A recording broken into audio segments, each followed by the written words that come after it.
Hello, my Pregnant and Strong team. Thank you so much for listening. I'm really excited about sharing this chat with Hayley Fishwick. She is a nutritionist and PT specializing in fertility. And yeah, it's a really awesome chat, especially if you're early on in your fertility journey. Obviously, with all these chats, we plan them and then we just go off on a tangent. But this is a really, really important one if you're at that very early stage, which I think is a stage that we don't chat about as much as we should. Hayley provides some amazing insights, some expert knowledge and expertise from both the people that she's working with and her own experiences. And what I should say now is, this episode comes with a trigger warning or just a sensitivity warning of, we do talk about miscarriage, baby loss and differing fertility journeys. So IVF, fertility struggles. So if this isn't a good time to listen to this podcast and it doesn't feel right for you right now, then that's absolutely fine. Maybe it might be one to come back to in the future or just one to skip altogether. And we totally understand that this wild journey of fertility and pregnancy comes with a lot of nuances and differences for different people. So super important that you know about that before we go into this chat. And if you are going to carry on listening, I really hope you enjoy it. I definitely took away a lot from it. Things that I didn't know and lots of things that I learned. So yeah, I really hope you enjoy the chat with Hayley and myself. Thanks for listening.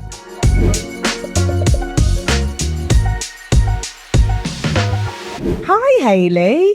Hello. So nice to see you. It's Very really nice funny because we've just been talking off camera and now we're talking on camera. So now we're ready to rock. Yes. How are you today? I'm good. I've just finished my final personal training session for the year, which is so exciting. Nice. So I'm going to do a little intro, but I'm not going to do, an Elizabeth Day style bio. Sorry to disappoint everyone, but I'm going to just do a little intro of Hayley and why I've asked her to come on Pregnant and Strong.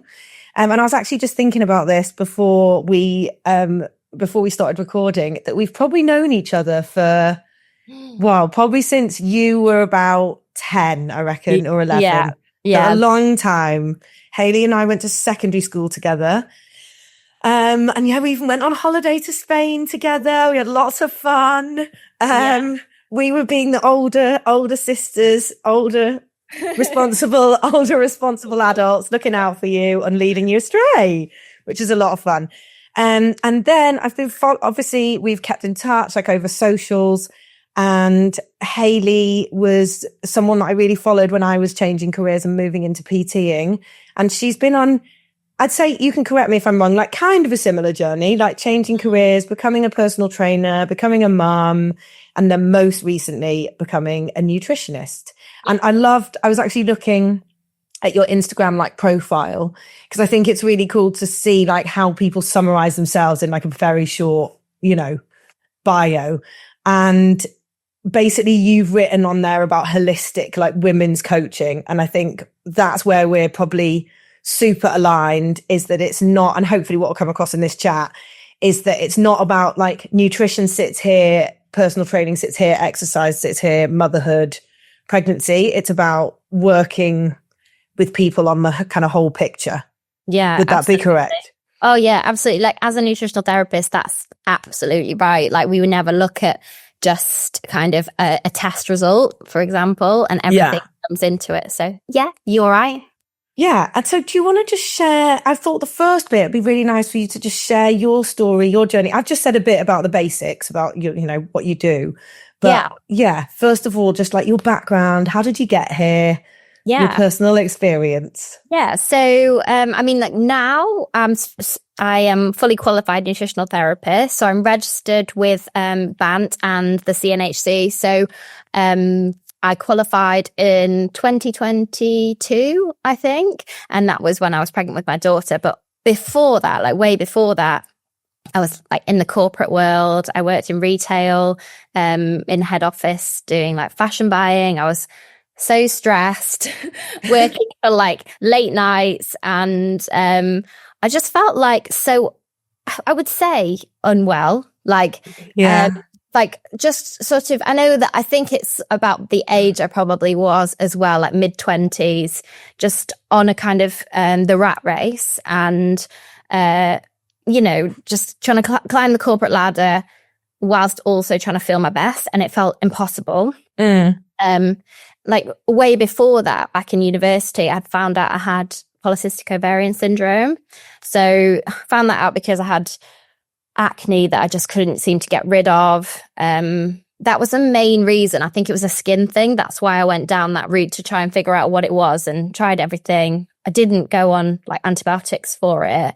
That was the only bit I hadn't done. But anyway, in the end, I was diagnosed with PCOS, which then kind of that started the journey of, okay, thinking about my own personal health, and then kind of having that in the back of my head all the time. Then as I went on through this like journey of the corporate world and feeling like tired all the time, my skin was feeling quite bad. I couldn't sort of manage my weight. I was never really overweight, but just always felt like I couldn't get healthy. I was cycling to work. So this is crazy. So I was cycling to work, then going to like a spin class sometimes, then going to work from 8 a.m. So it must be starting that cycling session at like 6:30, like after leaving the house at 5:30, getting to work, having my breakfast at my desk, like on my feet all day, and then back on my bike, an hour home, and then absolutely exhausted, probably not going to bed till like 11 o'clock. Yeah. So like already so many red flags, but I wasn't feeling very good. And then I went on this journey of trying to figure out, how can I like improve my health? And there were just so many like it was probably the start of social media like getting really big, and there were just so many conflicting ideas about what is healthy out there, and I just couldn't figure it out for myself. And that's when I was like, you know what, enough's enough. I want to find out from the source, like what is healthy, what does it mean to sort out this PCOS once and for all? And that was like, okay, the only way to do this is actually to find out, like, looking into the research and actually becoming qualified. And that's how I started that. But I think lived experience and going through something, either with your own health or your own mental health, or like a traumatic experience or an experience of some sort.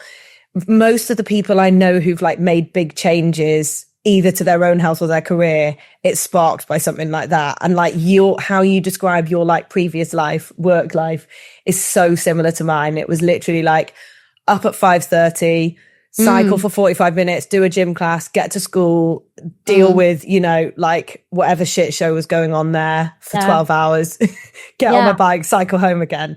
And you don't realize the impact on your nervous system doing that day in, day out.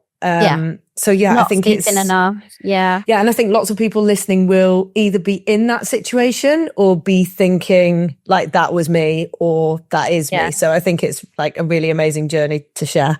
Well, I think it's just like trying to get. I train people in the gym and speak to people through nutritional therapy who are like trying to do it all, and I think that like there isn't enough like self-compassion to like, actually that is even when I was saying what my day looked like, now I'm like, oh my gosh, I can see the facts of it. But then I kind of, at that point, I'd made the decision in my head, I'm going to be a nutritional therapist. So I left the corporate world boldly and decided, I was like, oh, I'm going to be a personal trainer. Yeah, I can do that. That'll be easy. That'll make money on the side while I study. That'll be great. And like, go me, because I didn't even know what a tricep was. And I know like I didn't have any science background, and then I had to like go and, after doing an art degree, had to go and like start studying muscle and skeletal. I feel you. I know. Well, it's really I think just go in for it in the deep end. So I started in Brixton, actually, in Fitness First, pretending I knew what I was doing, and moved into the city, into a private PT studio, and then kind of moved into Clapham Junction. That's where I am now, training just women. But then within that time, I had my own child, and then qualified as a nutritionist, and then have sort of now amalgamated the two.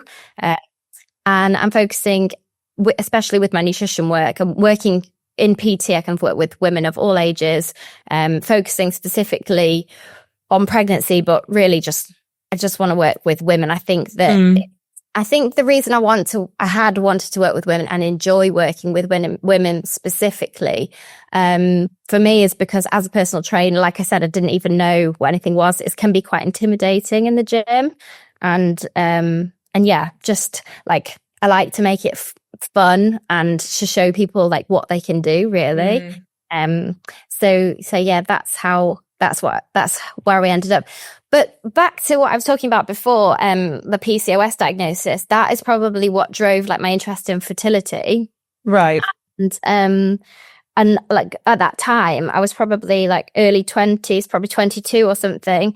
And the GP had said to me, okay, so you've got this PCOS diagnosis, like that, the likelihood is that it's going to impact your fertility, or like it may impact fertility, but we won't know till you want to start having a baby, like trying. So we just, and I guess when you're in your early 20s, it's not something you're necessarily thinking about, is it? But I think it shocked me. I think I was thinking, I actually remember like Googling it, and it was like Victoria Beckham apparently has PCOS and she's got loads of kids, and I was like, okay. Well, that was fine. It'll be fine. If Posh Spice can do it, I can do it.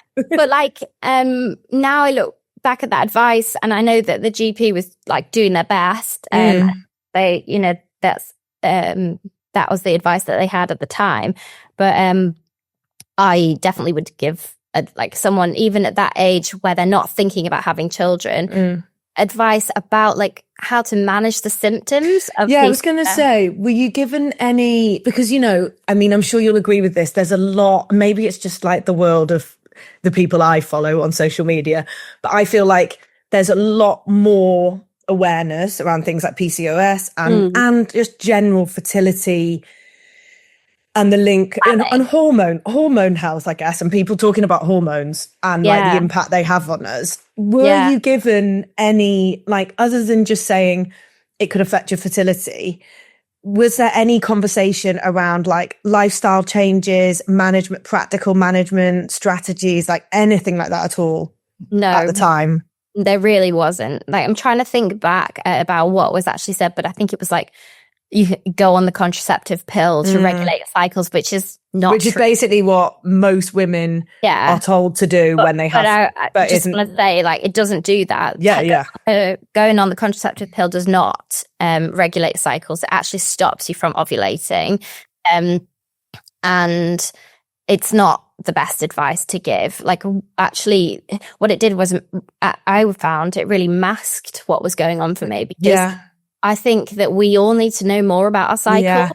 Actually, like your gut health and your menstrual cycle tell me as a nutritional therapist more about your health as a person than anything else. So if you're masking that, you don't know if you are cycling, you don't know if you are ovulating, you can't recognize those signs.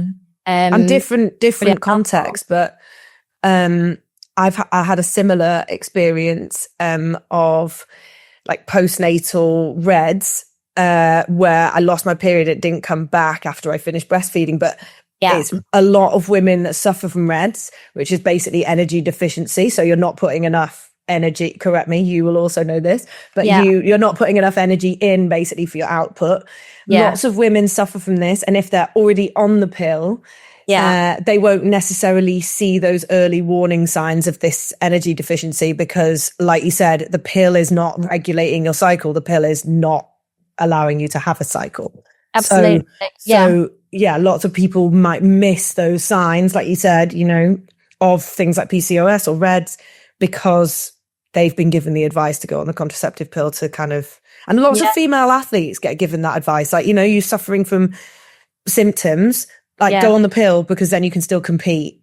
And, it's really hard, because women want to be able to do that, but they also want to, like you said, you need to know what's going on in your body. So yeah, I mean, I obviously understand that there's a place for the contraceptive pill, and it's just not something I would be recommending to women if they could make another choice, especially if they're planning on having a family in the future. Yeah, interesting what you said about REDs, and that's probably a whole nother conversation. Yeah. But yeah, definitely.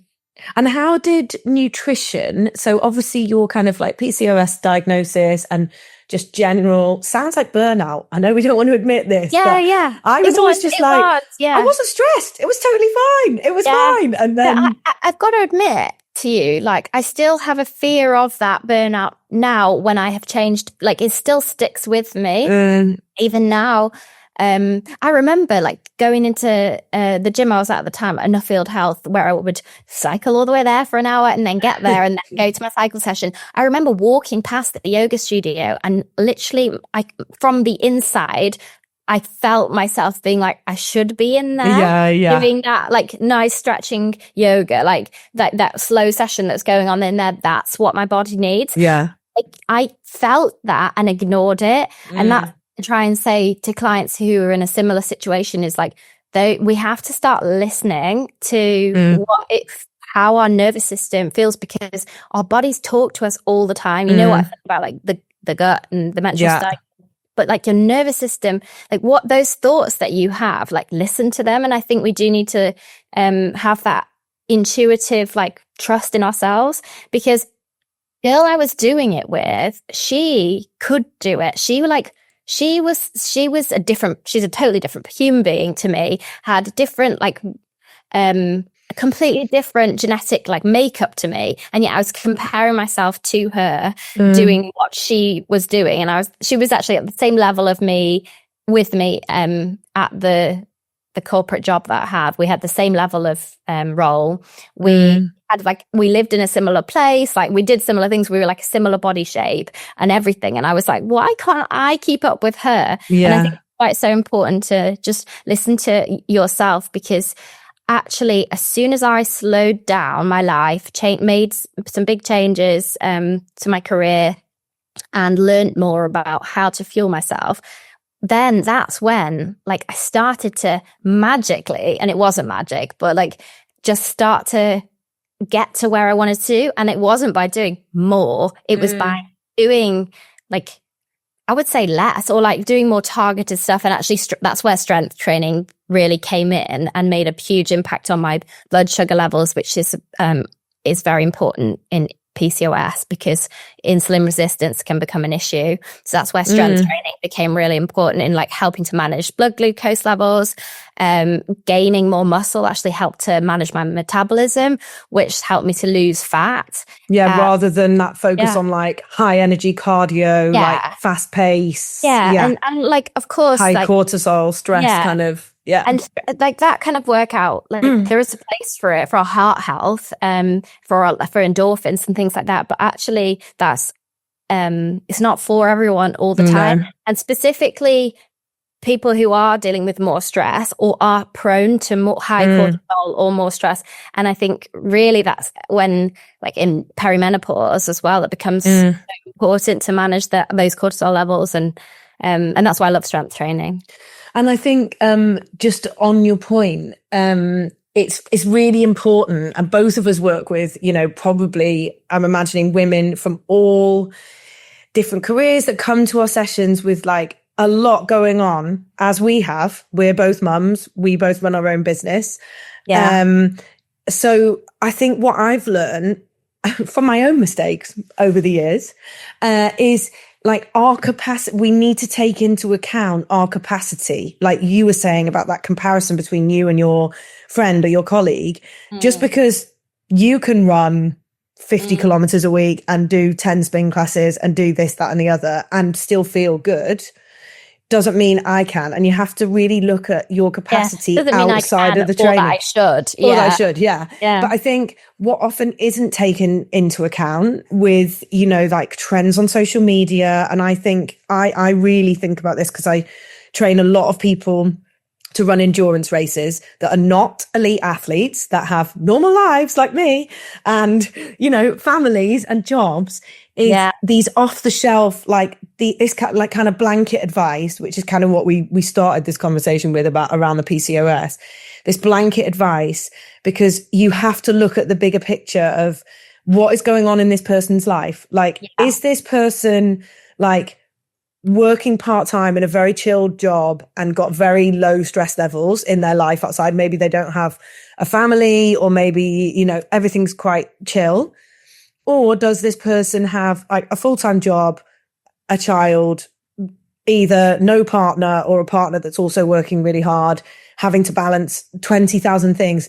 What you prescribe those two people to do is completely different. And like you said, I was always the person who even just for the same goal. Yeah, exactly, for the same goal. And I think also goals is probably, again, a whole other podcast, is like reshaping how people think of goals. But I was the person that walked past the yoga studio and was like, yoga, what a waste of time, guys. What are you doing in there? Yeah. I'm off to this, like, my second HIIT class of the day. Whereas I was like yearning for it. Like, Whereas now I'm like, crave that and know how good it is. And I think, important it is, and that balance. And I think it shouldn't take like a health crisis for us to think about things, but often it does. And on that, just your experience of when I know you work with lots of women, nutrition wise and probably PT wise, who are sort of going on the fertility journey, because I think this is really important to talk about. And I think, you know, there might be some people listening on this journey. I'm hoping there are. What kind of advice or, you know, things we've talked about nervous system health and like slowing down, which I think is so important, but what kind of things would you work on with those clients? Maybe think about like nutrition wise, movement wise, and just general kind of coaching. Well, like, I mean, generally, unfortunately, in nutritional therapy specifically, when you get a client, unfortunately, people are not at the moment generally coming to a nutritional therapist because when they just start trying, it's really like they're at a stage where it's like a last resort, which is a shame. So it's kind of reactive instead of proactive. Like, I'm about to start having a family. What things can I do? Yeah. And I think I think that it will become. I think things will change over the next few years. You can see that shift already, and like more awareness around like your sort of holistic health, like we were saying at the beginning. But often, like I just said, so people coming to the first consultation, and they're it's so stressful, right? It's hard, and I think it's I think women are particularly hard on themselves and take on the whole burden. And feel like they're failing in some way because they're not becoming pregnant. And so often in these clients, like we see like an element of burnout from the stress. Yeah, just the exhaustion of going on that journey. Yeah, and actually just trying to work with somebody to either change the diet to help to improve the way their body manages like cortisol and stress, improving sleep, because actually getting like, I know sometimes, you know, people who are trying for a baby second time, it's really hard to sleep when you have a toddler or a baby, as you know. But like prioritizing sleep and sleeping at the same time every night, like so your circadian rhythm is in like, you have some sort of routine for your body. And I'm finding that easy at the moment, 9 p.m. every night. Yeah. I'm there. Doesn't matter whether it's... Oh my goodness. I'm like, as soon as it's 8:30, I'm like, right, should be thinking, what's the bedtime routine? Yeah, like, that's why I get clients and they're like, 8:30, are you kidding me? But like that is, so it is really important to get to bed. Circadian rhythm, like your body is in fight or flight if you are not, I also just want to mention before I say this, like people don't always have these lives. And I don't think that I'm not trying to say like a blanket rule, because people work nights, that people in the police working nights, you know, if you're if you're a pilot, like it's very different. But in general, what we try and work towards, and that's a whole nother conversation as well, because there are things we can do to help regulate the circadian rhythm in somebody with that kind of job. Who's doing shift work and things like that. Yeah, because actually it can have a real impact on fertility.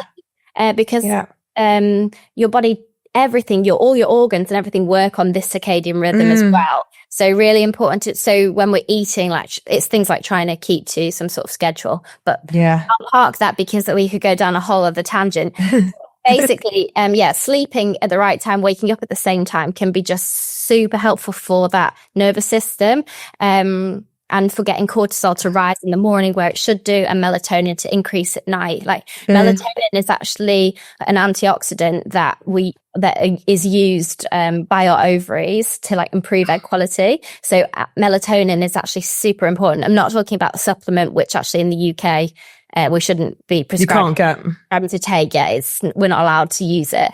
But actually, I wouldn't be recommending it anyway because you can become reliant on it. So we should be relying on our body producing melatonin, and it does that by like, lowering the lights at night, slowing. And it's a good down. way. Correct me if I'm wrong, because I'm already learning loads. This is great. Does it also work getting outside in the morning, like getting in sunlight as early as you possibly can? Yeah. So I think in the morning, what we want is then cortisol to rise, because that will work. So if you are feeling like at 6:30, you might feel like you wake up and I feel like my heart races a little bit, and I feel a bit like, it's probably the mum in me, like, oh my goodness, what have I got to do now? Yeah, exactly. But the to-do list is immediately there. But what we should do is, I'm not saying that we should like be stressing or anything, but there is a natural level of cortisol rising, and we should be like working with that. So opening the blinds, letting the light in. And I would say get out of bed immediately. Don't lie there snoozing the alarm. That's not helping your cortisol levels. Actually, one of my friends said to me, when I was struggling to get out of bed during a particularly hard period of my life, she said, get out of bed and make the bed. So you don't lots of people say that. Yeah. Making your bed the first thing you should do. I think it's good advice. Yeah, but you're right. Like sunlight in the eyes. So not with your sunglasses on in the summer, like trying to get out into the sun, brightness in your eyes, like real light. It does. Yeah. It helps with the body to know like we're awake now and we're getting on. Yeah. Yeah. I think it's amazing. Oh, and just before we move on from that, I don't want to say like, list me 5 foods that you would say, because I hate that, when you see on Instagram, like, basically I'm just so over the like proteinization of like the world right now and how many people are making millions of pounds on it. But if there's not even talking about particular foods or food groups, but just nutrition wise at this point. So if someone's listening to this, like you said, we really want to move. I think both of us are on this mission.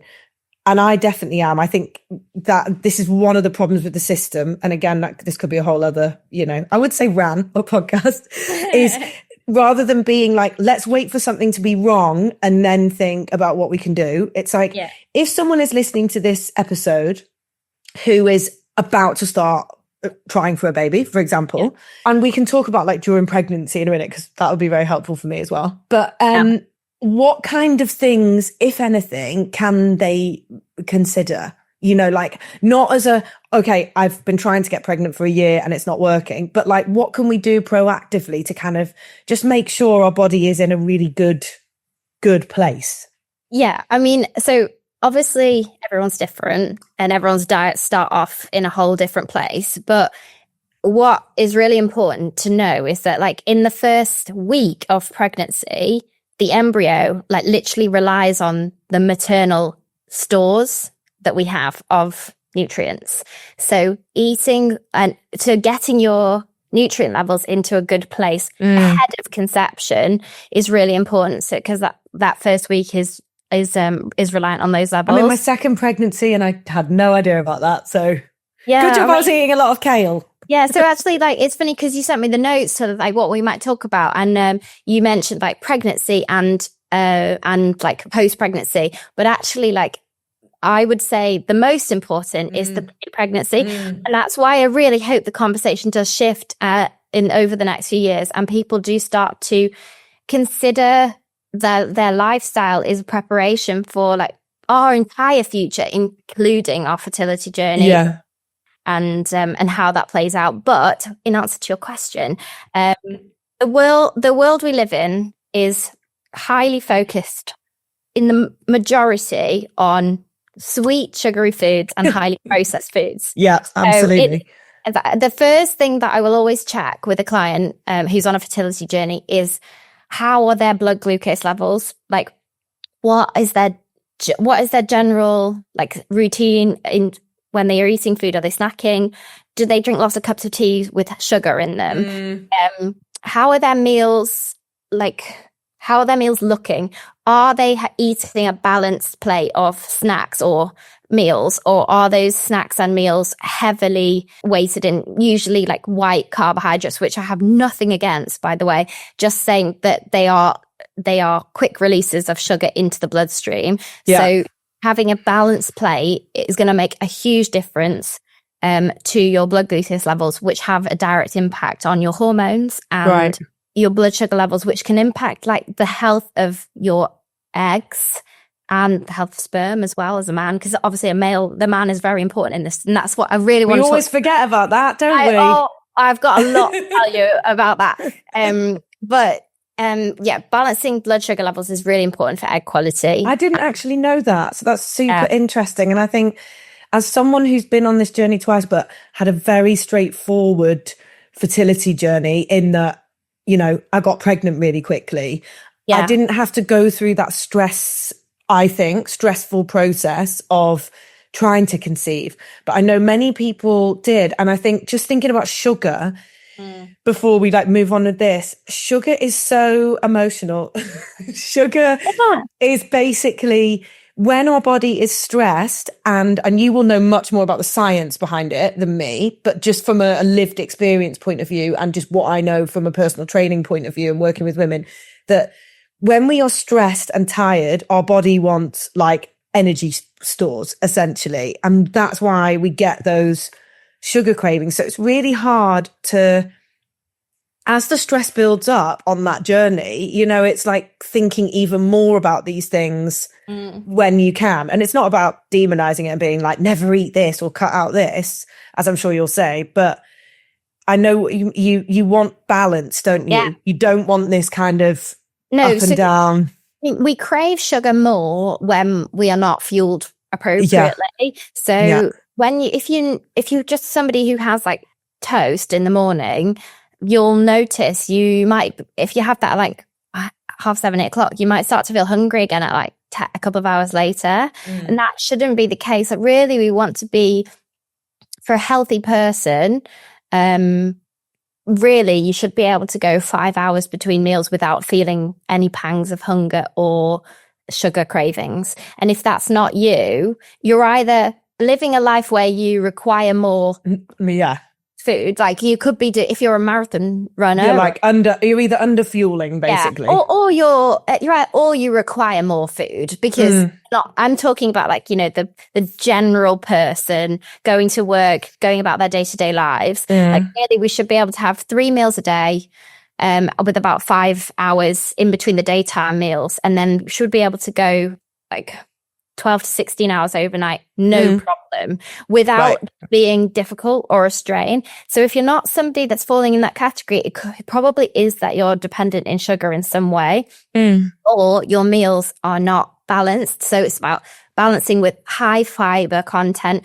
Like, you know, you mentioned protein before, but I don't think we have a protein problem. I think we've got a fiber problem. Yeah. I've been listening to a lot of podcasts talking about that. But it's not, and a lot of the stuff that I've been reading and listening to, and correct me if I'm wrong, I'm sure you'll agree with this, is that like protein has been like quite glamorous. Like it's quite easy to like put in a glamorous, like let's put it in a shake, let's put it in a bar, let's put it in, all these ultra processed foods and get you to eat them, yogurt and all that stuff.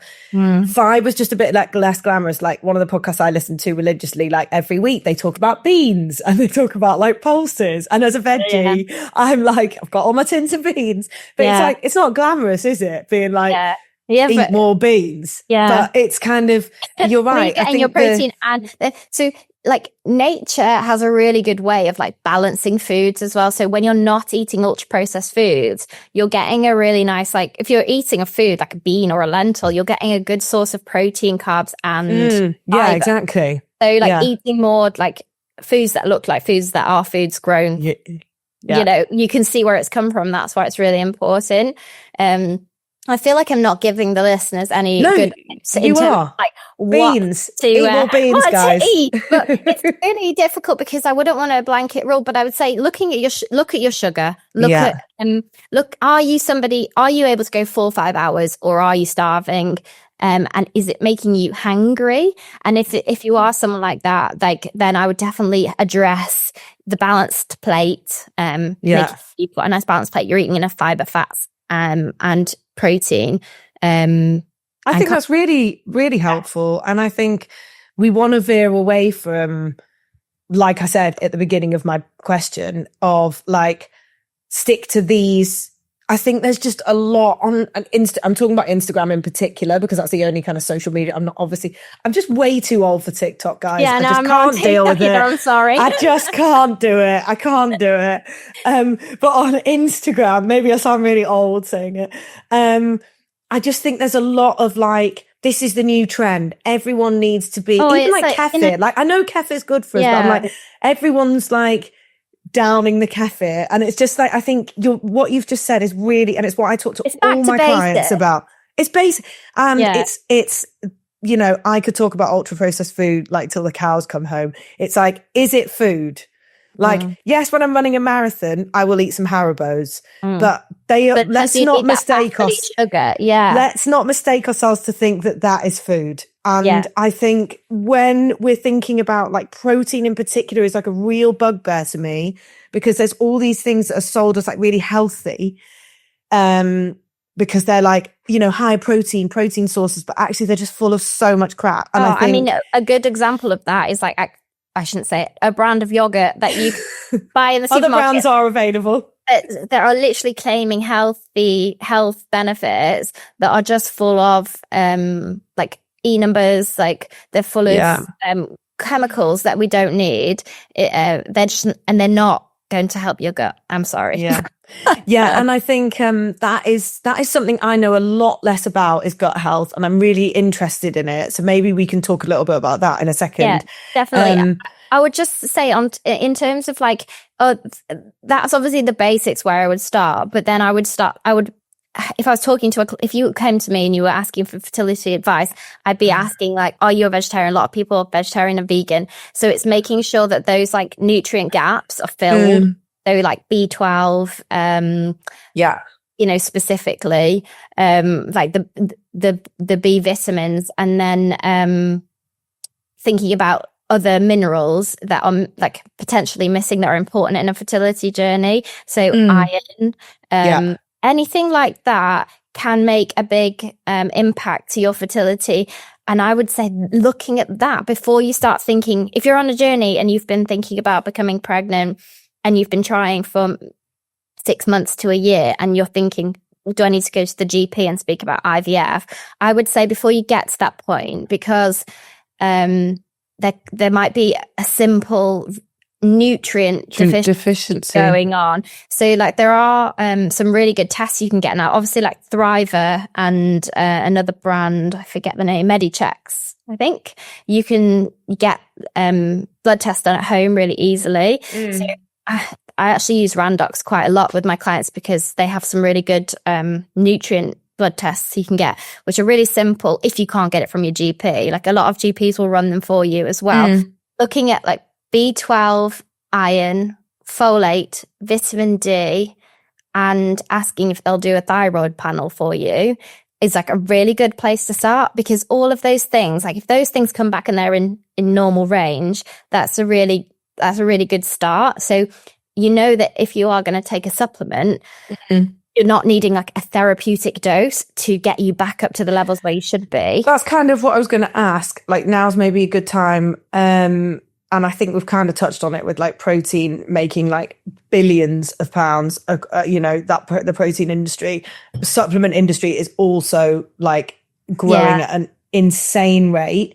And has very limited regulation. So I think what you've just said is really, really key, because, when we're trying to conceive, people are just playing on that market now, aren't they? Like women, fertility, pregnancy. But that's really good advice. And definitely something that I try and use with my clients is, before you start taking random supplements that promise the earth, actually finding out the information of what you're deficient in, Definitely. I mean, if you're taking a vitamin D supplement, like just a basic vitamin D supplement, but you're vitamin D deficient, you're not going to improve those levels. And vitamin D works like a hormone. It's got such an important role in the body, and it has a huge role in fertility, mental health, everything.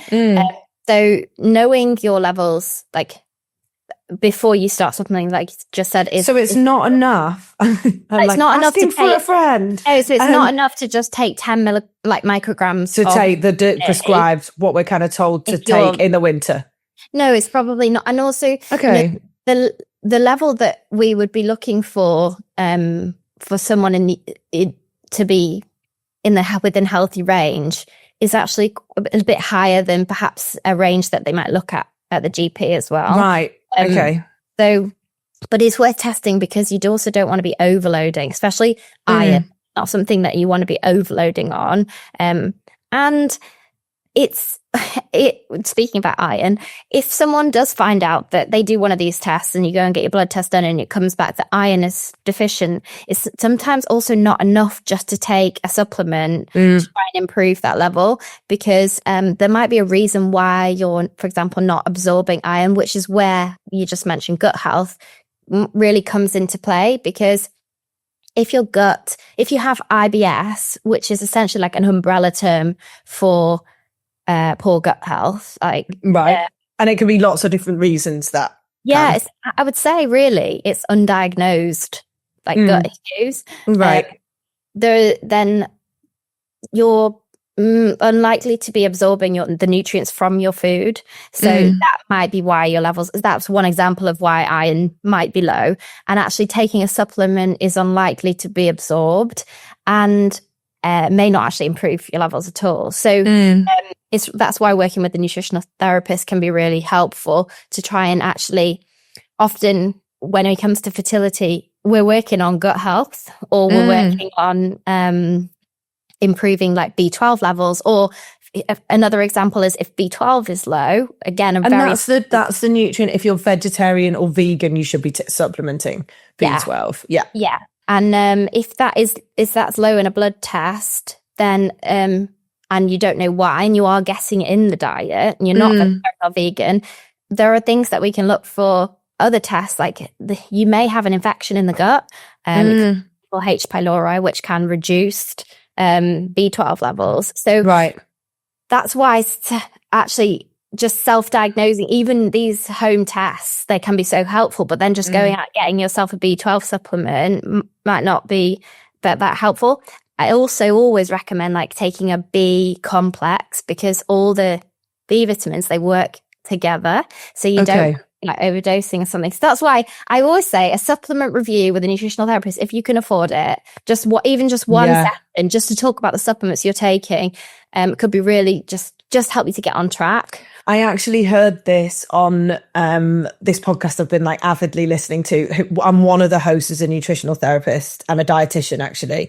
And she was saying, they talk a lot about supplements, and it's definitely something I think about, and it's something I get asked, super regularly, not just from clients, but people reaching out to me on social media and like, in the gym, like what should I, because it's almost sold, I think, particularly for women. And obviously that's only what I'm being targeted with is this like miracle, like take this. So ashwagandha, for example, like take this and it's a lot of it is playing on that like lowering cortisol, perimenopause, menopause, pregnancy or fertility.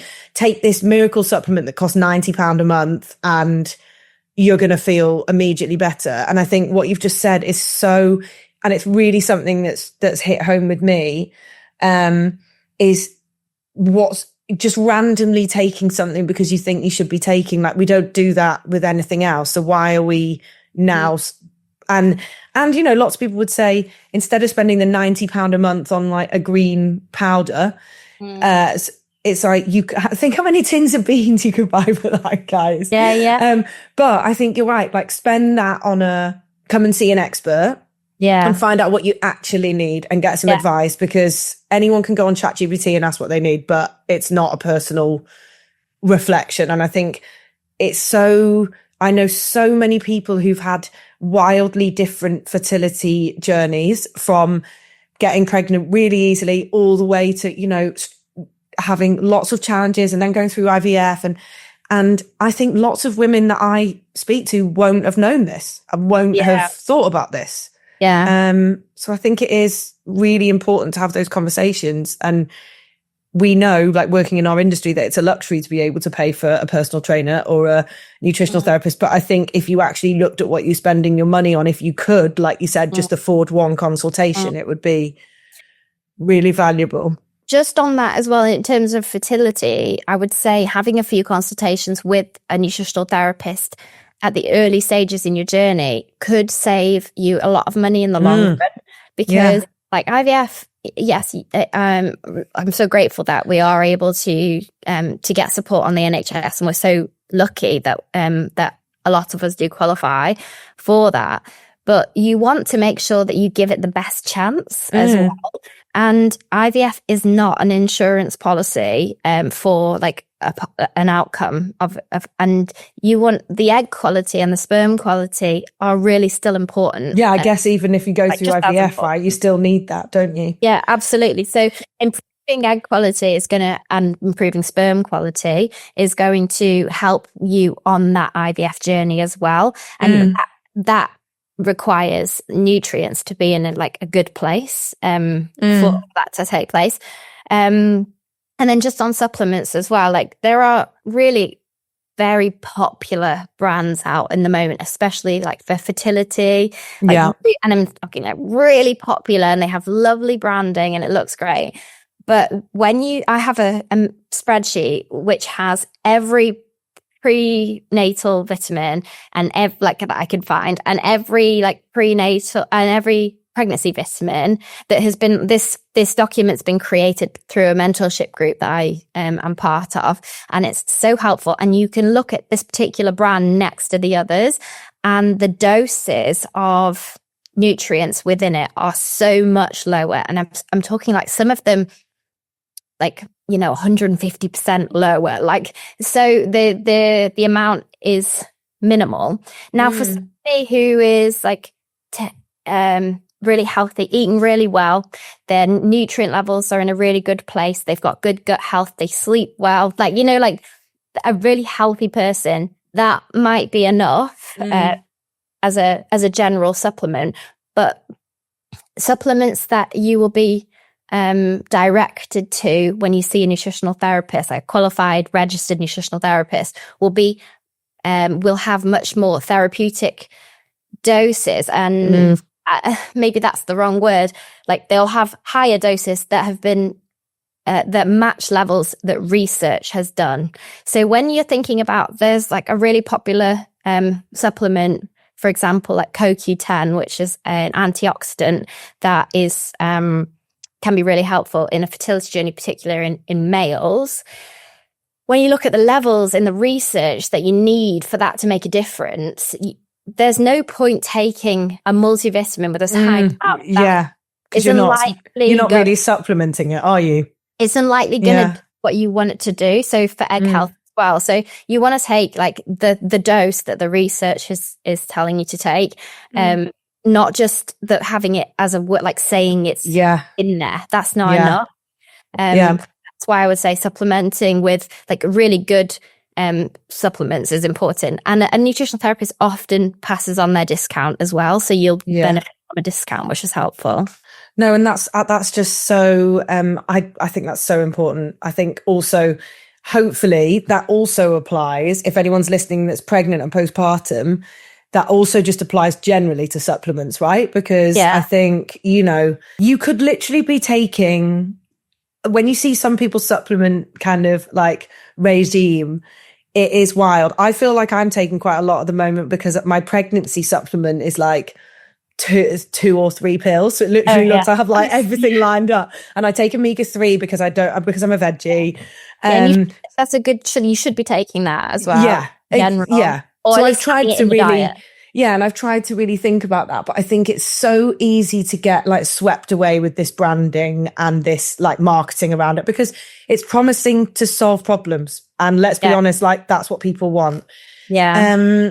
Off the back of that, one of my questions, and this could apply to, this is one of my favorite things to do, but this could apply to like fertility journey, pregnancy, postpartum, exercise, nutrition.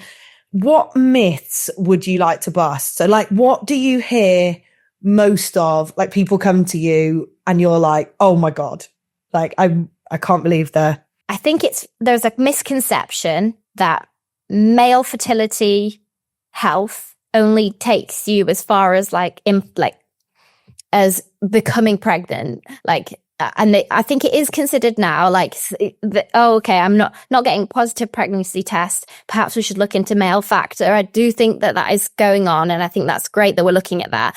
But I think that as soon as a pregnancy test is positive, we think that okay, that male sperm that's done its job now, and that's just not the case. So males, the health of the sperm has such a huge impact in the pregnancy.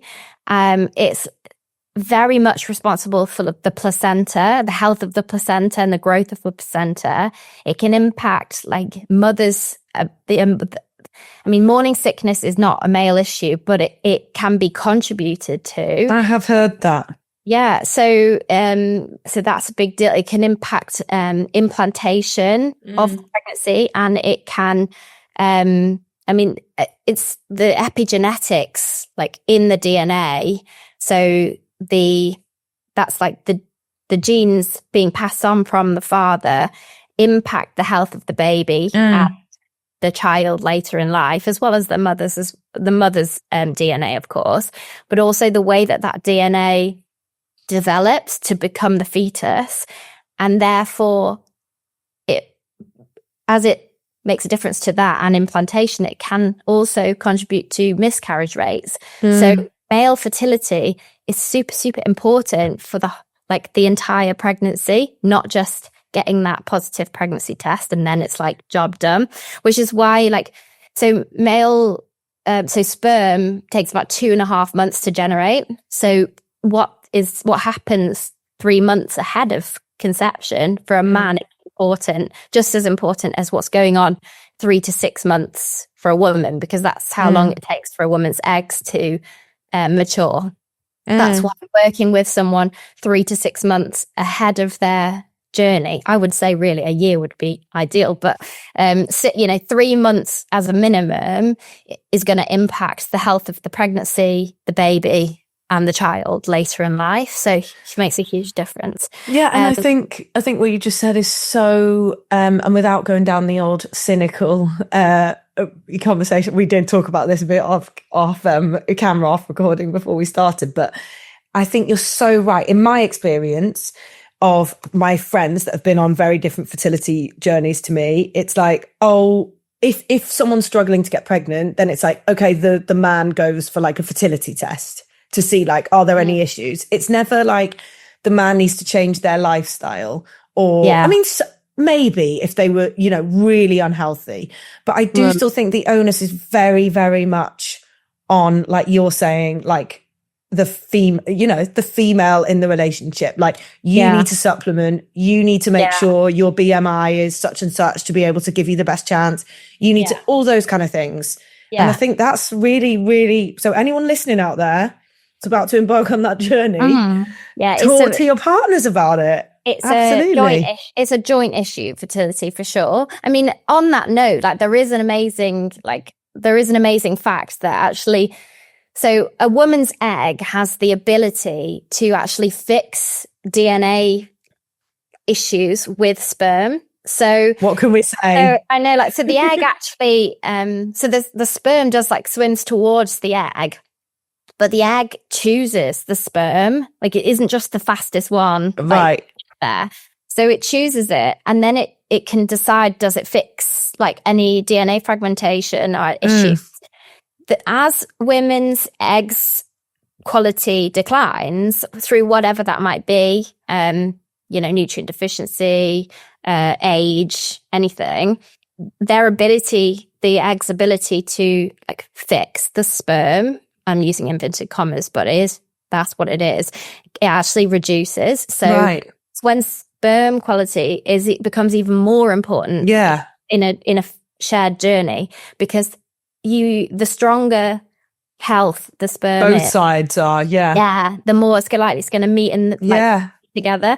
I mean, just on this as well, it's really important to say that like in a fertility, in an IVF journey where there may be where they've had a sperm analysis, a semen analysis, or a DNA fragmentation test, and they find that they might use something called ICSI, which is basically where they, rather than using like natural selection, where the sperm and the egg kind of meet in a petri dish or however they do it, and it happens naturally. They actually inject the sperm into the egg.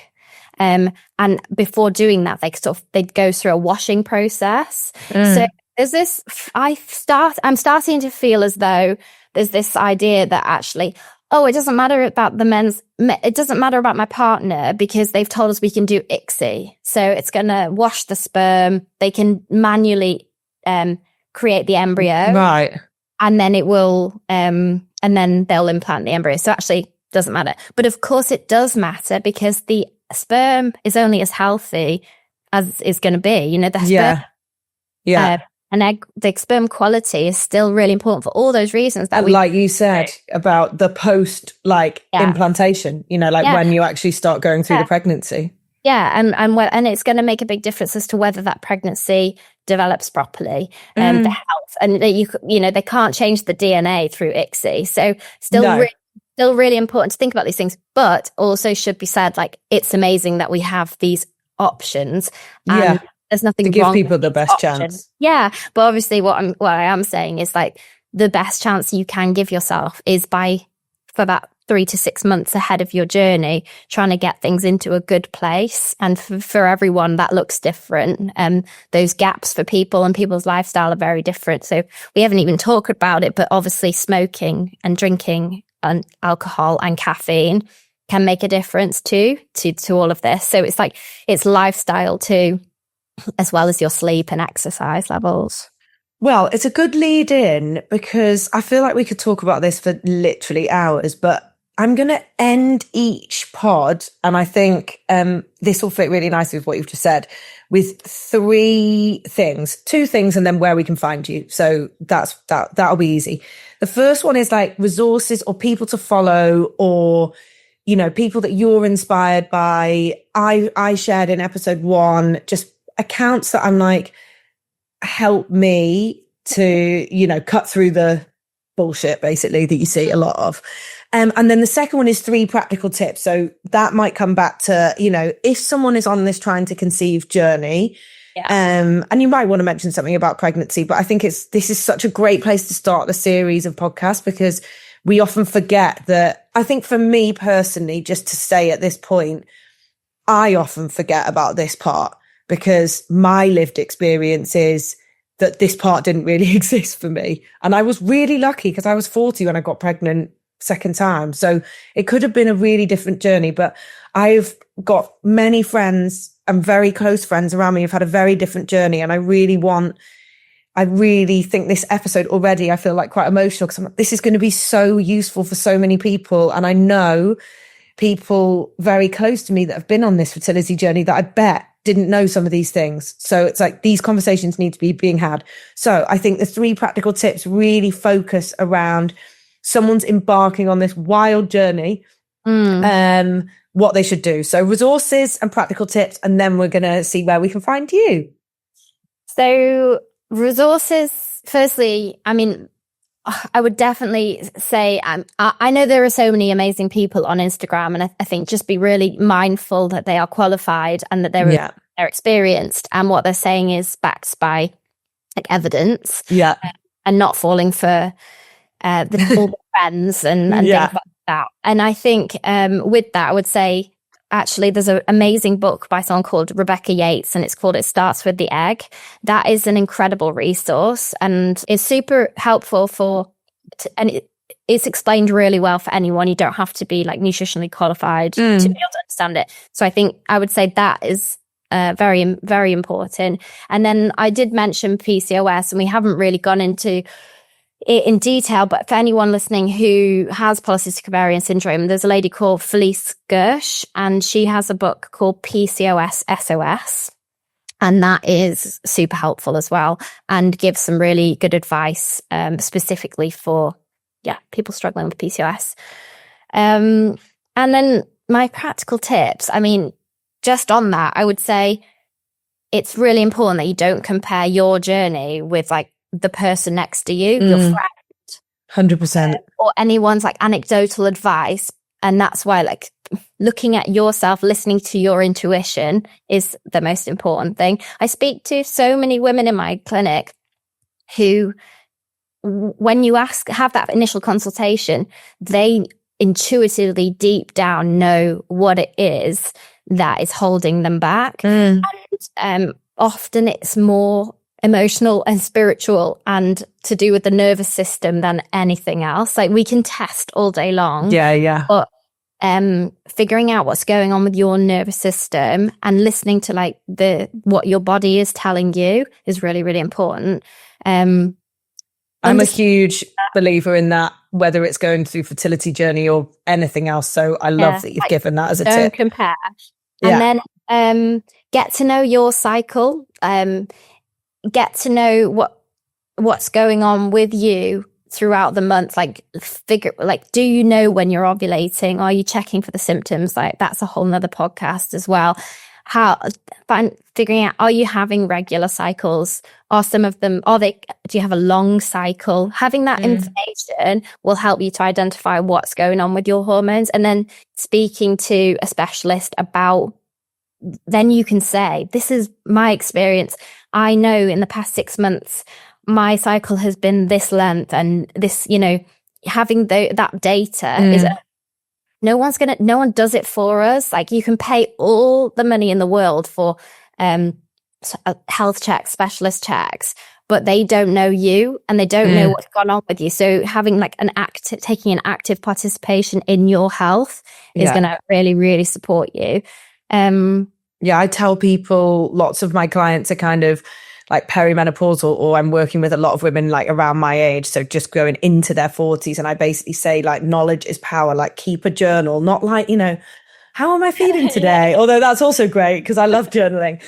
But literally like you said, like so many of my clients and friends have said to me, like, it's so weird, like my cycle's always been 30 days or 28 days. And now it's like, I feel like I'm getting a period every 2 weeks. And I'm like, guys, come on. Do you know what that's telling you? But it's those things that when we're really busy, like you said, and we've got a lot going on, we don't take them on board. And actually, if you just keep that record for a few months, you're really going to start to spot like what is going on in my body at different times. And that is going to give, I'd say, like definitely in the fertility journey, but lots of the women I'm working with in that perimenopause, like, I know so many stories of people being refused HRT, even when they're going through a really, really tough time. And it is only one option, but because they haven't met a criteria or they haven't got enough like evidence or knowledge behind them to back it up. So I would say, like, I echo exactly what you said, is know what's going on like more than anecdotally, like this is how long my cycle was, this is when I felt this is, you know. And I mean, like, there are obviously amazing tools like apps and different gadgets you can buy now, and like they're all great, but you don't need any of them. No. What we just need to do is like have it in your diary, or like if you do have a smartwatch, or most of us have some sort of smart thing, having it in, and you have the ability to just track it, just know when you're on your when your cycle is beginning and ending. I agree. Power, like you said. And then I just thought of something on that when you were talking, and I can't even remember what I was going to say. But if it was important, it'll come back to me. But obviously, I mentioned earlier in the podcast that if you can get hold of a blood test that tests your B12, your iron, your folate, vitamin D, and thyroid, that is actually so helpful to take to a practitioner, or just to check yourself. You will know, okay, great, these are all in order, must be doing something right.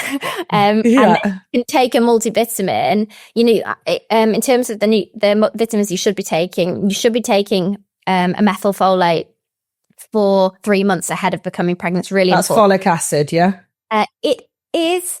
However, oh no, don't tell me. You're going to start a whole new conversation here. But some people have a variant on their genes. A lot of people do, actually, on their MTHFR, which means that they can't convert folic acid into folate. Right. Okay. And that's why this test is really important, because you might be that person. So you're getting the folic acid. You're taking your folic acid supplement, and you're not right. Okay.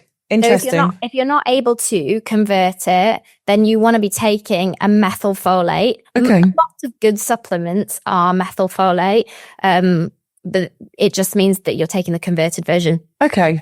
You're taking that 3 months ahead, and also, like, the general rule is to take vitamin D as well. So you should be taking 400 micrograms of folic acid and 10 micrograms of vitamin D. But yeah, checking those levels would just be a great starting point for you. And then, you said knowing your ovulation window if you are ovulating, but that you can only find that out if you know your cycle. Yeah. So being aware of that. Yeah. Thank you so much. I'm already like, right, when are we doing the second one? I know. I think that's what I was going to say to you when we were talking, because I was thinking, oh my goodness, that is I know what it was. When you were talking about cycle, I was thinking, gosh, I wish we could go on and on, because actually, and as a personal trainer and training women yourself, you'll know that, like, our cycle makes difference to how much, like, we can train at certain times of the month, like how much is where our strengths lie at certain times of the month. And it's the same with nutrition. Your needs are different at different times of the month. And if you're in line with your cycle, and you're intuitively tracking, and you know what's going on, you have more self-compassion. Because just back to the start of the conversation we had in this podcast, like, we were talking about sugar and cravings, and it is absolutely normal for you to crave more sugar in the last part of your cycle. And like, your energy requirements are a little higher. So you are going to feel that. And that's okay. And actually, being aware of that allows you to make those choices, like the right. You're not just feeling it because, like, and you shouldn't be telling yourself off. It's having that self. Totally. And you can and train in a different way. But we could go on and on and on. Well, second one's coming up, guys. I mean, I just think it's been absolutely amazing to really hone it. I'm actually really glad we did hone in specifically on fertility, because I feel like it's part of a piece of the puzzle that maybe just isn't spoken about as much, and also in a proactive way. Like, I hope anyone listening, you know, who's on this journey has come away with just some like, oh yeah, like, I hadn't even thought about that. Or I think often we talk about it in reflection, like we've said throughout this podcast. We talk about it, you know, if someone's suffered from a miscarriage, or that they've tried for a baby for a long time and there's a problem, and I'm using inverted commas, we then go, okay, right, what do we need to do? Rather than and this is my whole philosophy with training during pregnancy, when we're talking about exercises, let's actually equip ourselves for what's to come. Like, let's get ourselves feeling like the best we can feel for this journey, because it's wild and we need to like put our bodies in the best place. And nutrition is a piece of that as well. So I think this has been amazing, and we're just going to have to come back and do it all again, but about a pregnancy and postpartum. Definitely. I mean, as a slight like disclaimer, I guess I would say like the conversation today has been so important because we've talked about we have talked about holistic health, and we haven't tried to be specific and make any claims about particular nutrients that are relevant and things like that. But obviously, there are nutrients that are going to be important beyond the ones that we've mentioned, and it's not to say that probiotics don't have a place, and because they do, but it's just being really. I wouldn't want to speak about these things without seeing somebody in front of, because you could waste a lot of money too on things you don't need, because your diet, which is the most important thing at the end of the day, is going to be giving you enough of those things, or your symptoms don't suggest that that's applicable. And also, we haven't discussed anything like things that you should be looking for, like if I can add to my practical tips, I would say get even if you've been in the same relationship for years, get an STI check. Go and check for infection. Right. If you can go one further and get a microbiome check for your uterus or your vagina, maybe just a vaginal microbiome check or a semen microbiome check. Checking for underlying infections, again, could save you spending a little bit more and figuring that out now could make a big difference down the line, because there are certain infections that aren't picked up with a GP or a specialist doctor in an IVF clinic, that would be picked up on these tests that can cause a difference in egg quality and implantation. So much that you could do with a therapist. Yeah, and that's really, really interesting, because even though I'm on this journey for the second time, like so much of this stuff, I just didn't know. And so I think this is going to be a really super helpful, insightful and practical. And on that, where can people find you, Hayley? Just in case you want all this expert advice at your fingertips. Where can we find you? And I'm going to put all this in the notes. So, okay. Well, I mean, just like you, I am not on TikTok, I'm afraid. Maybe in the future. Sorry, guys. But I am on Instagram. So I'm nesting.nutrition on Instagram. And I have a website, which is nestingnutrition.co.uk. So you can book an introductory consultation with me on there. And that's it, really. Amazing. I'm going to share all those details, and I think it's just going to be really, really interesting for people listening to this that are on that journey. And I'm now thinking like, this would have been useful to know. So even as someone who's working in the space with pregnant postpartum women, been on the journey myself, you learn so much from talking to experts. And thank you so much for coming on. Oh, it's been my pleasure. We did it. We did it. And I'll see you next time for number 2. Yeah, can't wait. All right. Bye. Thank you so much for listening, my Pregnant and Strong team, to another episode. It's fantastic to have you here. I'd love you to subscribe and share.